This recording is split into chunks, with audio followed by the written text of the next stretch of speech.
नमस्कार मंडळी, जय शिवराय. सर्वांचं स्वागत आहे आपल्या लोकप्रिय युट्यूब चॅनलवरती. अत्यंत महत्त्वाचं म्हणजे शेतकरी बांधवांच्या खात्यामध्ये जे 17,500 रुपयेचा हेक्टरी पीक विमा येणार होता, या संदर्भात एक महत्त्वाची अपडेट आलेली आहे. जाणून घेऊया व्हिडिओच्या माध्यमातून. कधी मिळणार आहे हा पीक विमा, तुम्हाला मिळणार का नाही, कसे चेक करू शकता, कुठे चेक करू शकता, या संदर्भात संपूर्ण माहिती याच व्हिडिओच्या माध्यमातून. एकंदरीत खरीप हंगामाचा पीक विमा तुम्हाला मिळणार का नाही, कधी मिळणार, संपूर्ण माहिती याच व्हिडिओच्या माध्यमातून.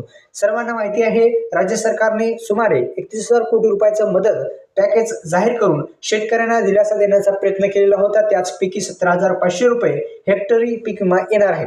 आणि हा हेक्टरी पीक विमा मिळवण्यासाठी तुम्हाला अधिकृत वेबसाईटवरती जाऊन तुम्ही स्टेटस चेक करू शकता. तुम्हाला स्टेटस जर चेक करता येत नसेल तर तुमच्यासाठी सुद्धा महत्त्वाची बातमी आहे मित्रांनो. तुमच्या जवळच्या CSC सेंटरवर जा आणि तिथे सुद्धा तुम्ही पाहू शकता की तुमचा पीक विमा तुम्ही जो भरलेला आहे, तो भरलेला पीक विमा मंजूर झाले का नाही ते तुम्ही CSC द्वारे, म्हणजे ऑनलाईन जिथे तुम्ही भरलेला आहे त्यांनाच पीक विमा मिळणार आहे. त्यांनी जाऊन तुमचा पीक विमा बघायचा आहे. आणि यंदाचा खरीप हंगामात राज्यातील अनेक भागात झालेल्या अतिवृष्टीमुळे शेतकऱ्यांचे मोठ्या प्रमाणात नुकसान झाले, पिके आडवी पडली, उत्पादन घटले, अनेक ठिकाणी संपूर्ण पीक हाताते गेले. या पार्श्वभूमीवर राज्य सरकारने सुमारे 31,000 कोटी रुपयाचं मदत पॅकेज जाहीर करून शेतकऱ्यांना दिलासा देण्याचा प्रयत्न केलेला आहे. या पॅकेजमध्ये पीक विमा योजनेतून प्रति हेक्टरी 17,500 रुपयाची मदत देण्याचे आश्वासन देण्यात आले होते. मात्र प्रत्यक्षात ती मदत सर्व शेतकऱ्यांना मिळेल याबाबत प्रश्नचिन्ह निर्माण झाले आहे. म्हणजे ज्याने पीक विमा भरला होता त्यांनाच मिळणार आहे.